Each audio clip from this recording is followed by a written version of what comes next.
Hi,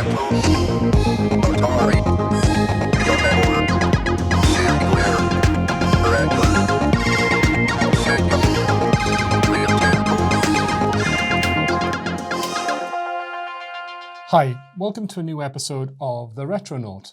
So this episode, it's got a bit of a story to it. And some might think this story is a little bit sad, but I think it's pretty cool. And it does have a happy ending. So when I was a child, I mostly lived with my grandparents. And when I went to university in 1990, sadly, my grandfather, he'd already passed away. And it was just my grandmother and myself living at home. I was in, I think, maybe the last year of the course when I received a phone call from my mother. She told me that very sadly, my grandmother had actually suffered a stroke. And obviously this was quite a shock.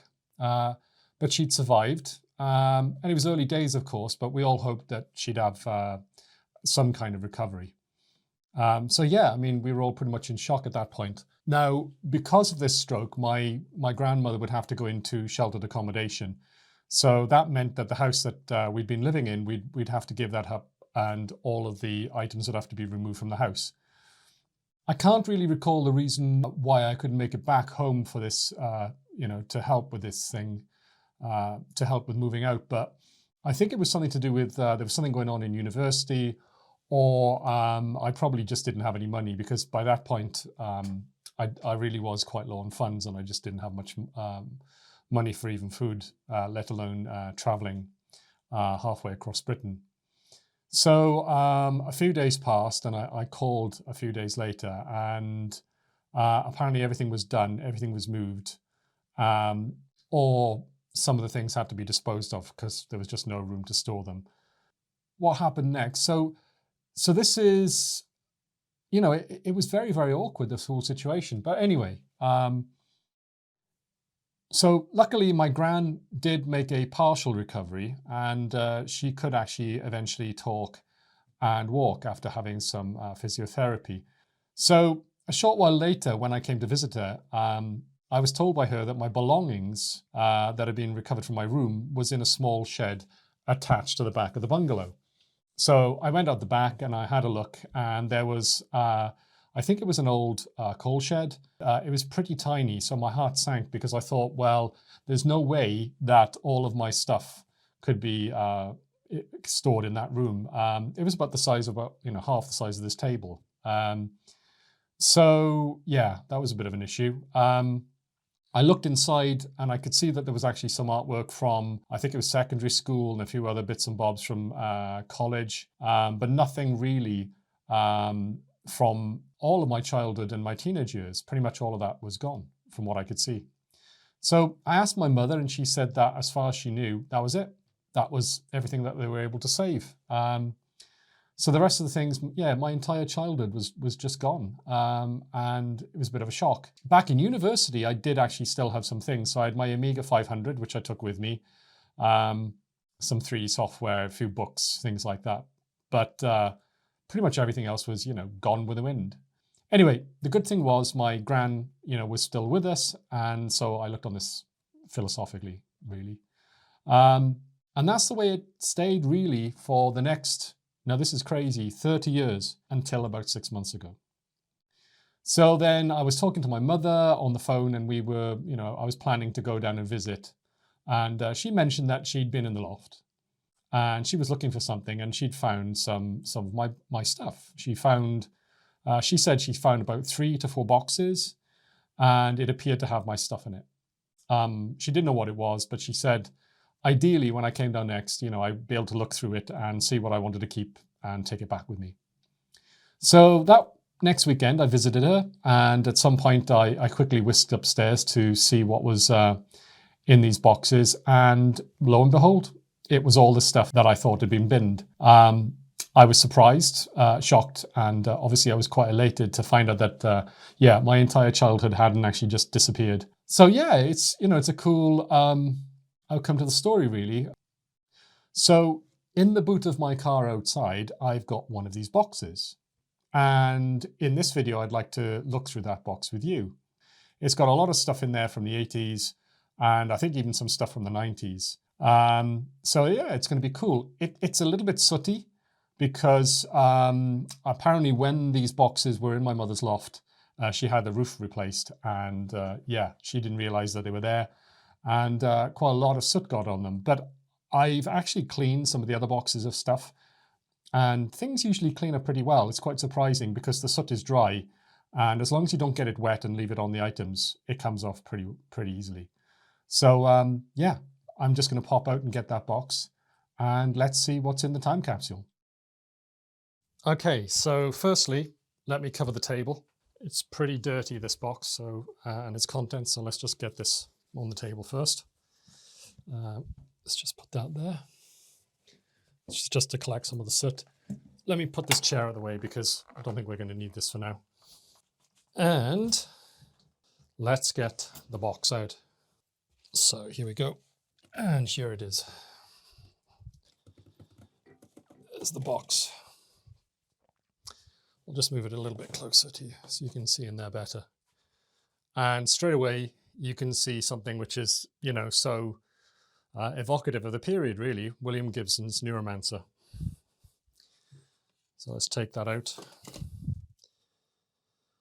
Yeah, this was, what's this? Virtual Light. Actually, it's not Neuromancer, it's Virtual Light. Okay. I thought it was Neuromancer, but it's another book by William Gibson. If anybody out there is a fan of any sort of cyberpunk, then you will know William Gibson very well, you know, one of the main authors that actually defined the entire genre. So yeah, this would have been from the 1990s.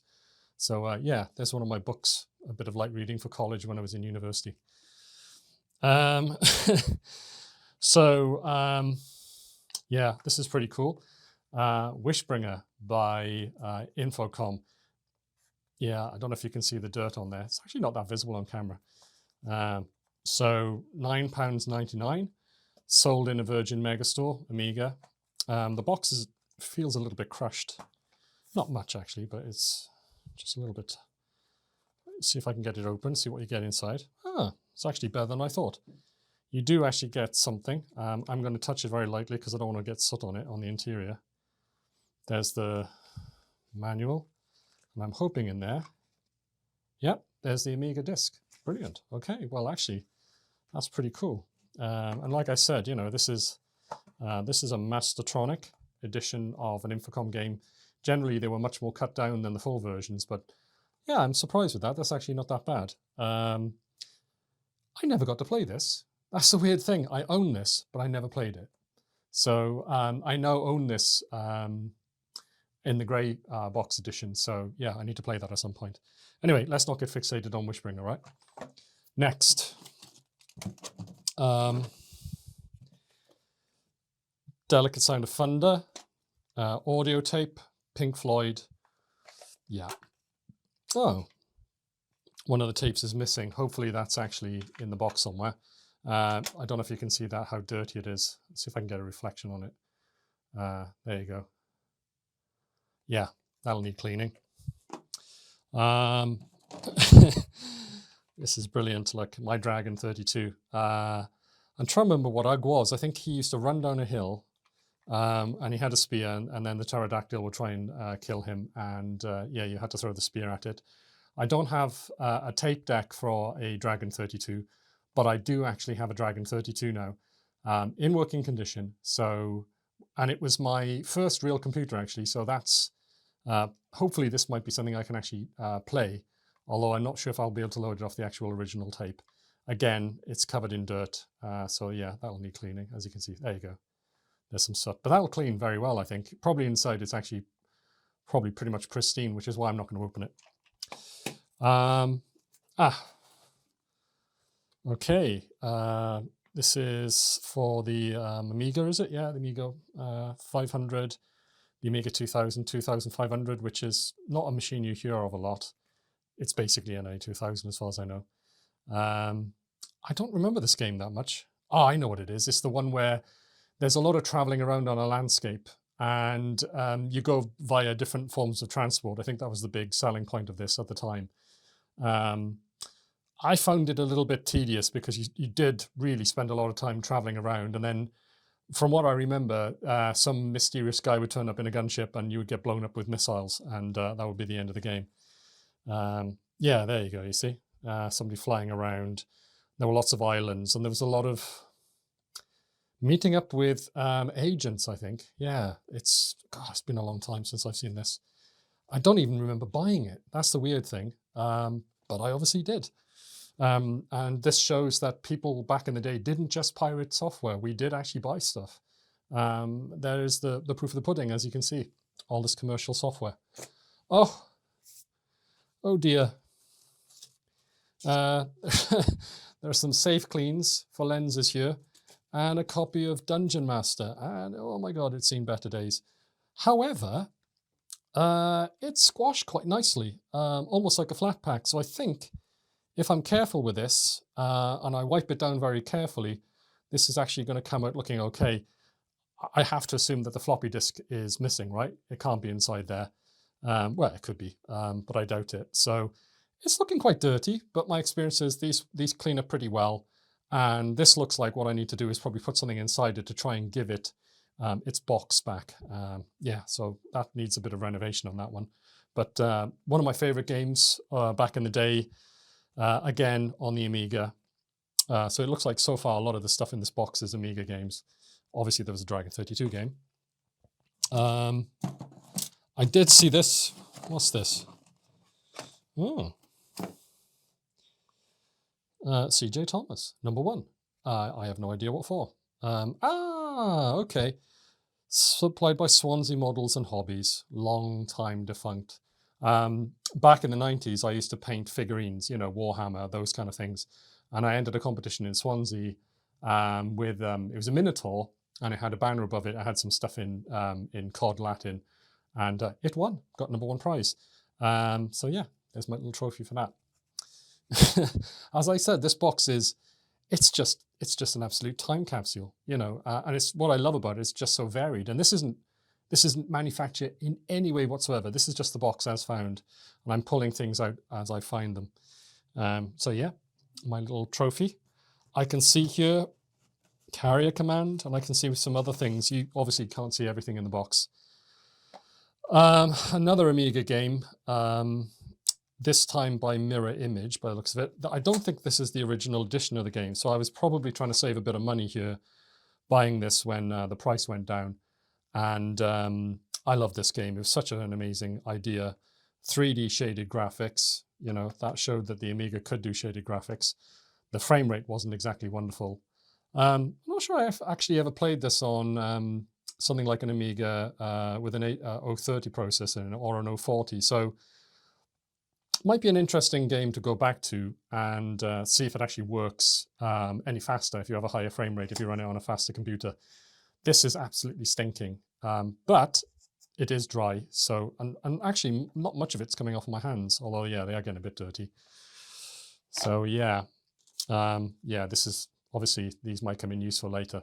I'm joking. These are very old and probably don't have any life left in them whatsoever. I'm going to pull out a wad of stuff now because this is actually quite a big bundle of things.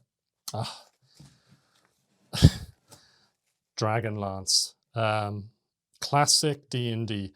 Maybe not 100% classic, not from the 70s, not the very early days. This is more mid to late 80s, where the Dragons, Dungeons and Dragons company, they basically decided they wanted to create a big sort of franchise.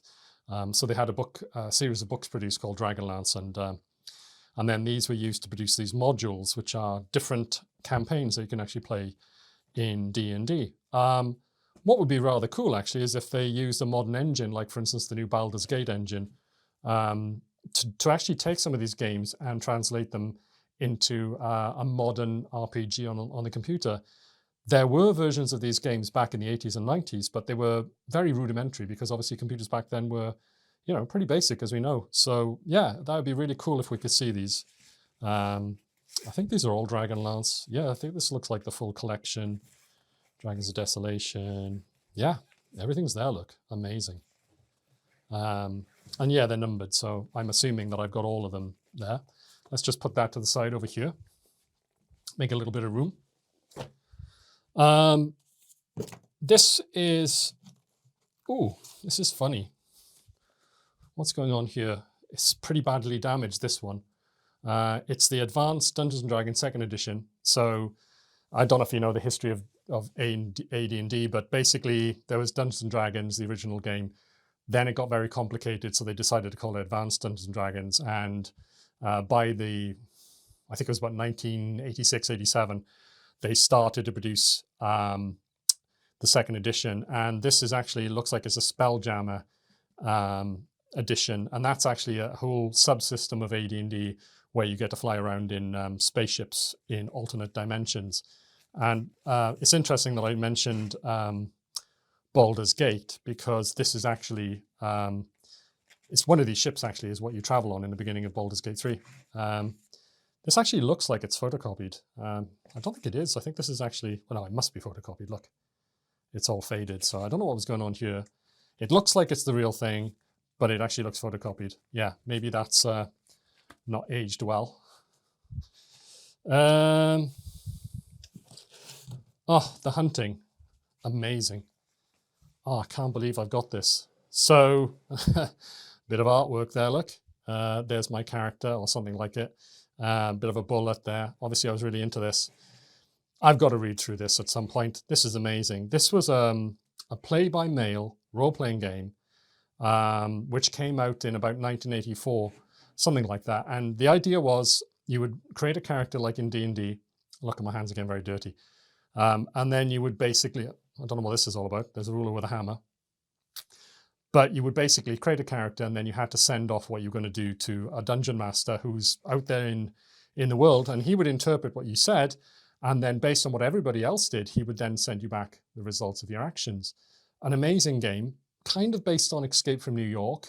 It was a giant prison, and it was full of weird stuff going on. There were like zombies and cyborgs and all kinds of manner of different things. But what was really, really cool about it was he really promoted the idea that you could make anything, you know, basically the idea of crafting that you have in modern games, but you could craft anything. You could, you know, as long as it was feasible, you could duct tape a kitchen knife to a pole, and obviously you can make a spear and things like that. So yeah, that's really cool. But I still have that. Let's keep that. Put that over here. More Dragonlance stuff. Okay, cool. Obviously, fantasy ladies back in those days always had to wear basically bikinis, whereas the men got to wear full outfits. Yeah, things have moved on a little bit since then. Now they probably wear metal bikinis and have machine guns. Yeah, more Dragonlance, Dragons of Triumph, Dragons of Truth, Dragons of Flame. We're up to DL 12 at this point and going up to DL 14. This seems to be, I'm not sure about this one. Oh, it's yeah. Anyway, let's not get into the numbering. Ah, there was a board game. Yeah, which was like a battle game. There we are with a hex map. So some kind of strategy game. I'm getting a bit too many here, so let me just put these down. Put these here.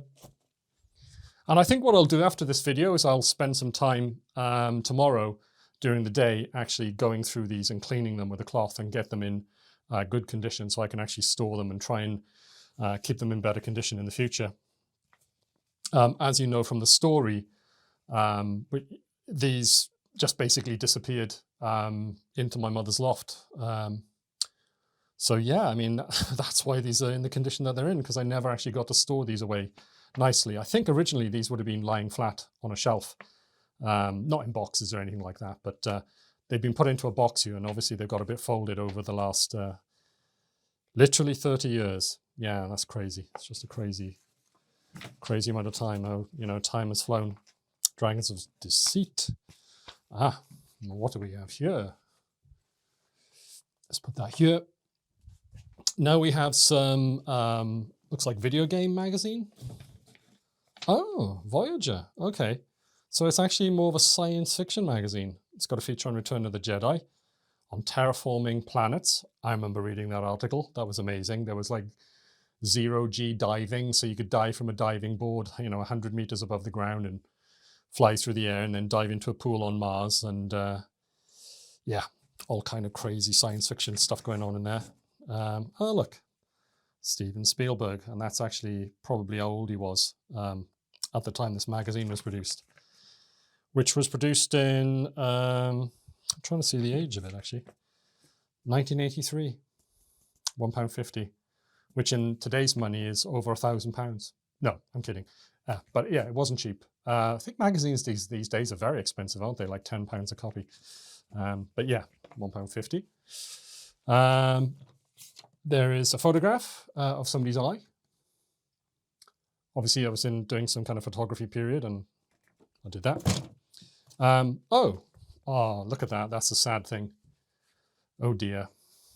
Yeah, that's going to take a little bit of restoring. I won't open it too much. I'll just do one sheet. Oh, that's not a very good one. Ah, there we are. The Art of Dragonlance. Apparently, I was really into Dragonlance.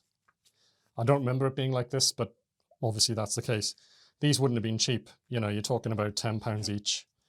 And, oh well, $16, look. So in pounds, that was probably like £2. No, I'm joking. It would have been more like, oh, I don't know, in those days, maybe £13, something like that, with the exchange rate back in the day. Yeah, so yeah, quite dirty, that one. I can feel it. So let's put that over here. Now we get into the bottom of the box. We're starting to get to tapes. And here is one of the Spelljammer modules in a lot better condition than the small module over there that we saw, the Creature Appendium. And yeah, somewhere in here, you will find, I'm sure of it. Oh, what's this? Oh, I don't know, some kind of map to something or other. Wild Space by Alan Varley. Nice illustration. A beholder, one of my favorite creatures. I actually made a model of these once out of modeling clay. It was really good. It actually looked like a professional one.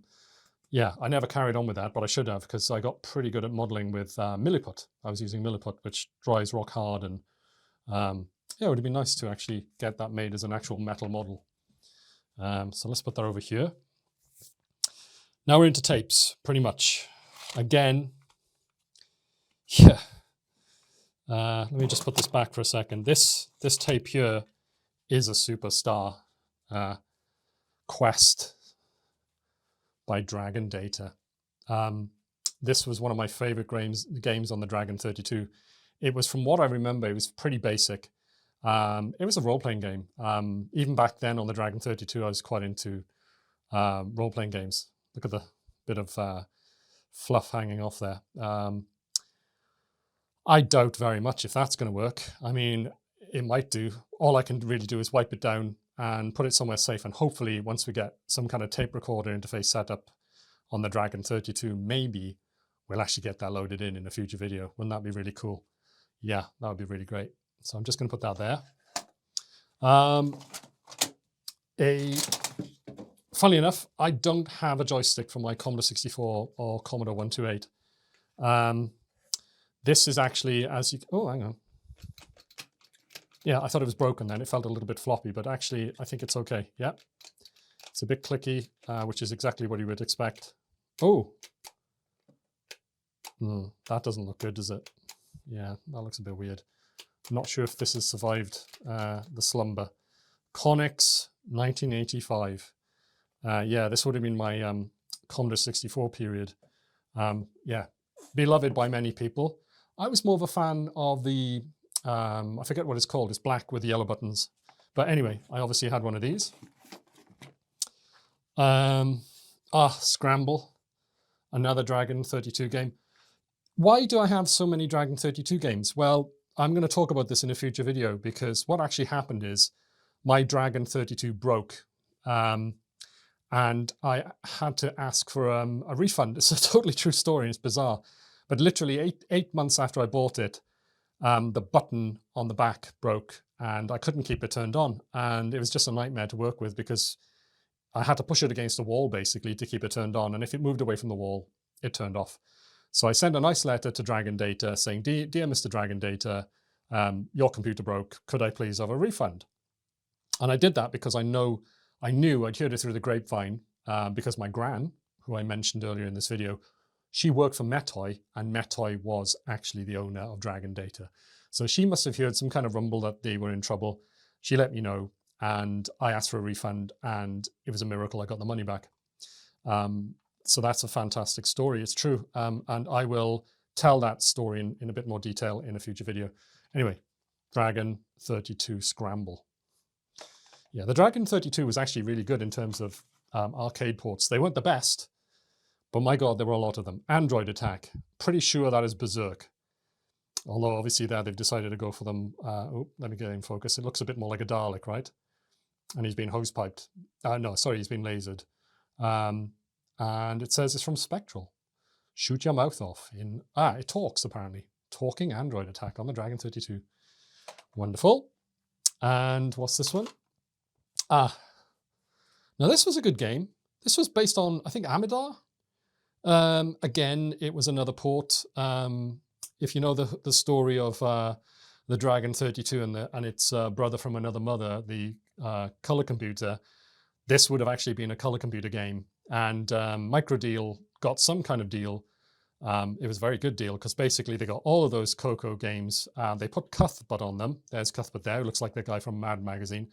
And they rebranded them and sold them on the Dragon 32. And they sold very well because people don't realize this, but the Dragon 32 actually did quite well until it went bankrupt. So yeah, that was quite a good game. An empty cassette box, Momentary Lapse of Reason, and The Final Cut. Hooky copies of Pink Floyd. Gone. Or is it gone? Maybe it's actually in the box. Ooh, what's this? Yeah, so there's a tape here, miscellaneous, and it says miscellaneous. This looks very brown. Ugh, yeah, so this could be Momentary Lapse of Reason. Who knows? This, no, I won't put it in the case. I'll get it clean first, and then I'll put it in the case. And another empty box. Nothing on this one. So let's put that there. Another hooky copy of Metallica, I think it is. Metallica, Ride the Lightning. And Metallica, Garage Days, which was their first album, and I think that might have been their second album. Fight Fire with Fire. Back in the day, you were a proper nerd if you liked Metallica. Well, you were a proper metal nerd. I like metal, and I also liked other stuff as well. They've gone on to be lauded as one of the best bands in history because, let's face it, they were great songwriters. Still are. Still with us, thank God. Yeah, I love a bit of metal every now and again. Call of Cthulhu in particular was a favorite of mine. Fade to Black was also very good. Very good songs from Metallica. Obviously, they don't need me to tell you that. Flight Simulator. What is this for? It's for the Dragon 32. It might have lost its box. Let's have a look. Yeah, it did. It lost its box. So yeah, probably not that much chance of it working. It would have been very basic. I can't remember it. It's been a very long time. So we'll have to have a look at that in a future video. And we're right at the bottom of the box. We've got a single phono to multi-phono splitter. I have no idea what that was for. Maybe could have been for a Commodore 64 to go from its mono out to stereo out. Obviously, you know, repeating the same mono onto a stereo speaker. So this actually might actually turn out to be useful. It's still in quite good condition. It still moves. It hasn't cracked or anything. So yeah, interesting. Little tech find. And the last thing in the box of any real note is Microdeal. Again, Microdeal's on the job. This is a compendium. Program Pack 4, Advanced Pong, Checkbook Balancer. That must have been thrilling. For some reason, I've said 23. Oh, it must be 23 seconds into the tape, maybe? Yeah, that makes sense. Convoy at 43, Cyborg Instructions at 72, Cyborg Program, Space Station, etc., etc. Is the tape in there? Yes, it is. Brilliant. Okay. So yeah, there we go. That was the time capsule. I've got dirty hands, but a very happy face right now. So yeah, I'm very happy that, interesting that my mother used a Cartoon Network box. Lucky bag. Yeah, I don't know if that, oh, hang on. As Steve Jobs would say, one more thing. Aha, look at this. Hiding in the corner is, I know what this is, the Dungeons and Dragons master screen. So this is basically the screen that you would put in front of yourself when you were a dungeon master, and you would basically hide behind this screen with all the stats about all the things that people would have to roll to hit a goblin or whatever. Combined weapons table and matrix for clerics affecting the undead and so on and so forth. And this was basically your toolkit to running an AD&D game. I did used to do dungeon mastering at one point. I like playing and being a dungeon master, so I did a little bit of both. Although, to be fair, being a dungeon master is probably not as much fun, really, as actually playing the game. Yeah, I think it's actually nicer to be in front of the screen. Rolling dice, yeah, amazing. Love the artwork as well. Looks a little bit like somebody. Keith Moon from, yeah, maybe Keith Moon. I don't know. Anyway, the last thing in the box, last but not least, the Dungeon Master's screen. So, yeah, amazing. What a real time capsule. We had awards for painting characters. We had science fiction magazines from the 1980s. Books by William Gibson, Dragon 32 games, Amiga games, joysticks. Yeah, my God, what an absolute time capsule. I couldn't have asked for anything better, really. That was a magical trip down memory lane. Okay, so it's the following day, a different t-shirt, and I've cleaned everything. So let's watch the cleaning montage just to see how I got everything clean. I just used basically very mild soapy water, mostly just water really. The main thing was to get the soot off, get it into the cloth. The detergent helps do that, bind it to the cloth. And then once you've done that, obviously the paper's a little bit damp. So then I was wiping it off with a cleaning towel, which was nice and dry. So it was just absorbing the moisture. So yeah, let's watch the cleaning montage and see it all getting cleaned.